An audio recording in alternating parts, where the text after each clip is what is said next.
안녕하세요. 새해 다이어트 결심 많이 하시죠? 제가 비만 클리닉 할 때 가장 환자가 많이 올 때가 이 새해였습니다. 그리고 입학 시즌, 그러니까 학교 개학하기 전에 이런 때 환자가 많이 왔는데 살들 다 잘 빼요. 특히 젊은 여성들은 비만 클리닉 와서 하면 실패하는 경우가 그렇게 많지 않거든요. 근데 문제는 다시 찌는 거죠. 근데 그 다시 찌는데 가장 핵심적인 질문이 아마 이걸 겁니다. 언제까지 이렇게 배고프게 절제하고 살아야 해요? 저도 지금 다이어트 중이라 그랬잖아요. 계속 평생 이렇게 살아야 된다 그러면 되게 좀 비참할 것 같아요. 밤에 먹고 싶은 것도 못 먹고, 친구들 만나도 항상 절제해야 되고, 언제까지 이렇게 배고프게 절제하고 살아야 될까요? 편하게 살면서 체중도 잘 유지할 수 있지 않을까요? 또 그렇게 얘기하는 환자들도 많고 친구들도 많거든요. 네, 이 양반이 아마 좋은 대답을 했던 것 같아요. 어떤 기자가 실제 물어봤대요. 어떻게 이렇게 몸매를 잘 유지하냐고 그랬더니 자기는 맨날 늘 배고프다 그랬다고 합니다. 지금 펩시 광고 같은데 내 인생은 계속 배고팠다. 제가 찾아보니까 이런 비슷한 얘기를 아놀드 슈왈제네가 많이 했더라고요. 계속 자기 절제를 해야 된다는 의미로 얘기했었는데요. 그럼 이게 평생 절제해야 되는 게 답일까요? 어떻게 하면 좀 편안하게 체중을 또 잘 유지할 수 있을까요? 제가 옛날에 대학원 다닐 때 비만 클리닉 할 때 썼던 논문인데요. 인터넷 설문을 통하여 조사한 그 여성의 뭐 우울감이나 이런 심리적 척도들을 조사한 건데 여기 보시면 섭식 요인의 변화라는 게 나오잖아요. 섭식 요인이라는 그 척도가 있습니다. 제가 이 논문에서 사용한 척도는 이 3요인 섭식 설문이라는 그 한국어 번역된 설문인데 여기서 이 검사하는 게 이 restraint eating, 그 식사에 대한 절제, 그다음에 탈제지. 이건 무슨 말이냐면 그 절제하던 게 무너지는 걸 얘기합니다. 폭, 이 폭주하는 거죠. 그다음 배고픔, 요 식이 요인을 검사하는 설문지입니다. 해보면 재밌는 게 가장 웃긴 게 이거예요. 배고픔. 이제 배고파서 이제 실패하잖아요. 언제까지 이렇게 배고프고 살아야 돼요? 여기 보시면 평소에 배고픔이 6 정도 점수였는데 이 감량 실패하면 더 배고파지죠. 여기 보시면 가장 낮은 때가 감량 후 유지 중이에요. 그러니까 감량이 잘 돼서 유지하고 있는 사람들은 배고픔이 다이어트 안 하고 있을 때보다 더 작다라는 거죠. 이게 닭이 먼저지 달걀이 먼저지 그런 그 논점인데 배고픔을 잘 안 느꼈기 때문에 성공했다고 볼 수도 있고요. 아니면 다이어트를 좋은 방법으로 잘했기 때문에 배고픔을 덜 느꼈다고 볼 수도 있습니다. 배고픔 되게 재밌죠. 여기 감량 후 유지할 때가 평소 때보다 배고픔이 더 낮게 나왔어요. 실패하면 더 배고파지는 거죠. 참 비참해요.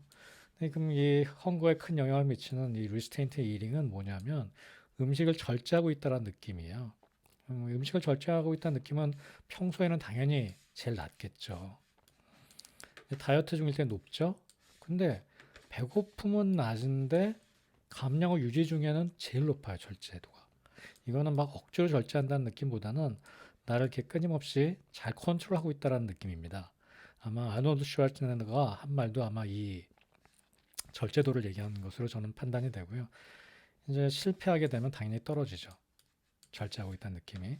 그다음에 폭주, 디스이니비션, 탈재질하고 보통 번역을 하는데 여기도 보면 감량 유지 중에 가장 낮게 나옵니다. 그럼 어떻게 이렇게 폭주도 안 하고 배고픔도 덜 느끼는 다이어트를 할 수 있을까? 이게 핵심이 되겠죠. 예, 장기간 유지하려면. 또 흥미로운 논문이 2008년도에 나왔는데요. 여기 보시면 운동과 그 생물학적 지표들과 이 탈재지 이런 절제도에 관한 조사를 했어요. 여기 보면 이제 원래 절제한다는 느낌이 많으면 많을수록 그 좋지 않을 수가 있습니다. 왜냐면 나중에 폭주하게 되는 원인이 되는 거죠. 근데 절제가 편안하게 돼야 되거든요. 그러면서도 컨트롤하고 있는 느낌이 들어야 되죠. 근데 절제도를 보면 너무 이렇게 절제할 때 결국 비정상적인 이팅을 하게 될 것이라고 생각해 왔는데 이 레버레토리 실험 결과에서는 이 카운터 레귤레이션, 그러니까 폭주하게 되는, 절제하다가 무너져 버리는 게 나타나질 않았어요. 그러니까 no counter regulation was found. 나타나질 않았다는 얘기입니다. 그러니까 절제를 잘 하고 있던 게 끝까지 쭉 갔다는 얘기죠.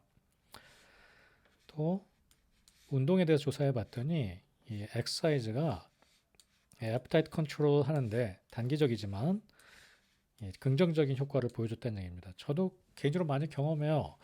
운동을 좀 꾸준히 하면 식사 조절이 잘 됩니다, 오히려. 근데 여기서 조심할 게 이제 고강도 운동을 하시면 오히려 실패하는 경우가 많고요.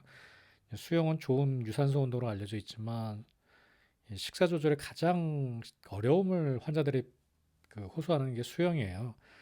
아주 잘 하시는 분은 괜찮아요, 수영을. 근데 배운다든지 초보 단계에서는 수영이 굉장히 식사에 대한 크레이빙을 만들더라고요. 고강도 운동이 다 그렇습니다. 저강도 운동들이 이 애프타이트 컨트롤에 많은 도움이 돼요. 한번 정리를 해볼까요? 다시 살찌지 않으시려면 평생 갈 수 있는 패턴으로 다이어트를 하셔야 됩니다. 평생 갈 수 있는 패턴으로. 뭐 단기적으로는 어떤 거든 할 수 있어요. 뭐 원푸시건, 뭐 절식을 뭐 VLCD를 하건, 그러니까 초저열량 식사를 말합니다. VLCD는. 근데 결국에 한 1, 2주 지나가면 내가 계속 평생 갈 수 있는, 장기적이란 말보다 평생이 좋은데 평생 갈 수 있는 패턴으로 만드셔야 됩니다. 평생 갈 수 있는 패턴. 거기서 이제 나오는 것 중에 하나 식단의 조절인데요. 이 식단 조절하는 게 평생 갈 수 있는 걸로 많이 이어져요. 무슨 얘기냐면 기호가 변해요. 짠 음식 안 먹다 보면 점점 짠 음식 못 먹어요. 단 음식도 안 먹다 보면 점점 끊어져요. 근데 이거를 한꺼번에 확 안 먹었다가 또 막 먹었다 그러면 절대 못 끊어요. 그래서 입맛이 변한다 그러죠. 그래서 성공적으로 아까 논문에서 봤을 때 성공적으로 다이어트 한 사람 감량 후에 헝거가 줄어드는 겁니다. 입맛이 변해서. 그래서 이렇게 입맛을 변하게 하려는 노력을 하는 게 되게 중요합니다. 이 두 가지가 결국 연결돼요. 평생 갈 수 있는 패턴. 그래서 식사를 막 너무 거르고 하는 패턴은 제가 못하게 하고요. 그다음에 아까 봤듯이 운동. 근데 특히 저강도 운동.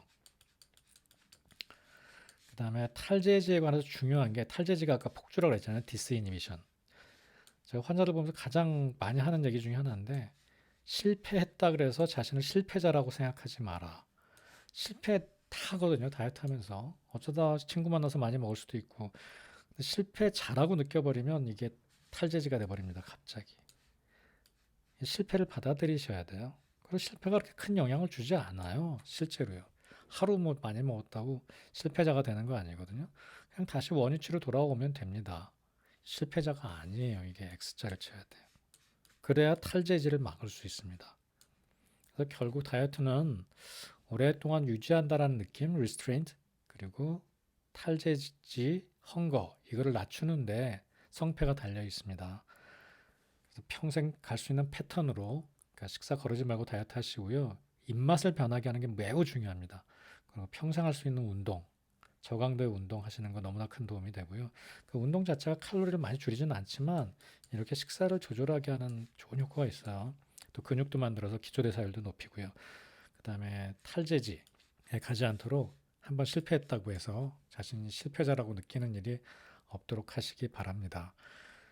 자, 올해 2021년 다이어트 하시는 분들 모두 평생 갈 수 있는 패턴으로 잘 계획 짜셔서 꼭 성공하시기 바랍니다. 예, 감사합니다.